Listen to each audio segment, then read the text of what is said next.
A fresh look at how a pensioner makes a modest grant stretch, living on £2,320 a month. Noah Libbie, 61, from Bonteheuwel, is one of roughly 4 million South Africans who receive the Older Persons Grant. GroundUp followed her on grant day to see how she manages the funds and what priorities shape her spending. Over 2,200 of the £2,320 grant arrives after a $120 deduction for a life insurance policy. Libbie shops at Pero Center for convenience and lower prices, then allocates the rest across groceries, meat, and household essentials. By the end of the day, she had spent about £1,495.52, leaving roughly £705 for the remainder of the month. Her story highlights how the grant supports a family that relies on shared resources. Libbie lives with 3 daughters, a son-in-law, and 3 grandchildren. One daughter receives a small social relief of distress grant, while the others work. The household supports one another. When one person has, they help others in need. What the shopping looked like on grant day after withdrawing 1,000 rand, Libbie began her errands. Her first stop was Checkers, where she bought essentials and items for a coming grandchild's 16th birthday braai. Items purchased at Checkers, prices reflect the day's discounts. Tissue box, 200 count, 24.99. Dishwashing liquid refill, 750 ml. Rand 22.99 cents. Bread, blue ribbon, 2 packs. Rand 33.98 cents. Albany loaf, Rand 16.99 cents. Rand 66.15.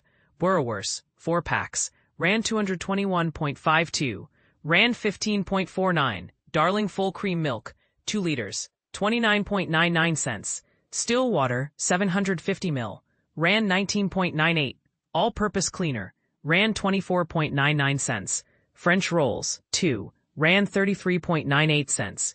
Checkout bags, free, 0390. Total before savings, $514.95. With extra savings, she paid $501.97. She also picked up a few personal items at Fashion World for around ₹75, treating herself to a new dress when possible. Next, Fairfield Meat Center supplied meat, fruit, and spices.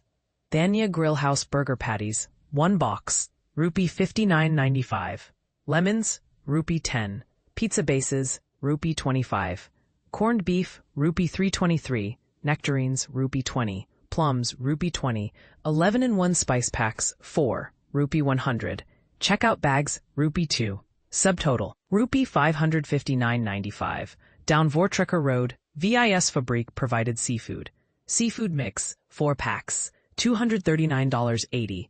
Checkout bag, $1.80. Subtotal, $241.60. Final meat run at Something Meat included 3 Polony varieties. Ham and tongue Polony, $38.50. Chicken Polony, $30. French Polony, $18.50. Subtotal, ₹87. The day's transport cost was $30 for bus fare to Pero and back.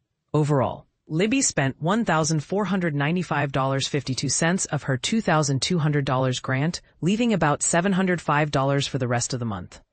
She emphasizes prioritizing electricity, bread, and milk, and notes that meat is not an every-week staple due to cost. Her trolley revealed gaps: no potatoes or onions, and additional necessities like toilet paper, dishwashing liquid, and laundry detergent remain essential under tight budget constraints. She expresses gratitude for the grant, but acknowledges ongoing needs that it doesn't fully cover. Personal purchases outside groceries. Libbie also bought a few personal items at Fashion World for around Rand 75, explaining that she tries to buy a new dress occasionally when funds permit. Family support and daily life. Her children are crucial to making the month work. Each provides help in different ways, whether with breakfast money or clothes money. The family shares resources to cope with the month's financial ebb and flow. Electricity costs hover around ₹1,000 per month, a shared burden for the household. If her children aren't able to contribute, Libbie notes the struggle becomes harder, yet she remains optimistic about life's ups and downs. To supplement the grant, Libbie sometimes sells small foods like sweets, eggs, donuts, or rotis, earning anything from about ₹70 to ₹300 on a good day, or as little as 30 rupees, which still helps with bread money.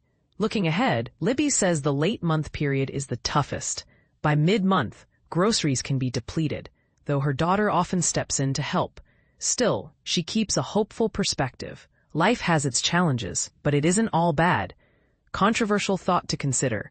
Should social grants cover larger, more consistent allocations for essentials like electricity, toiletries, and basic protein? Or does that risk undermining personal responsibility?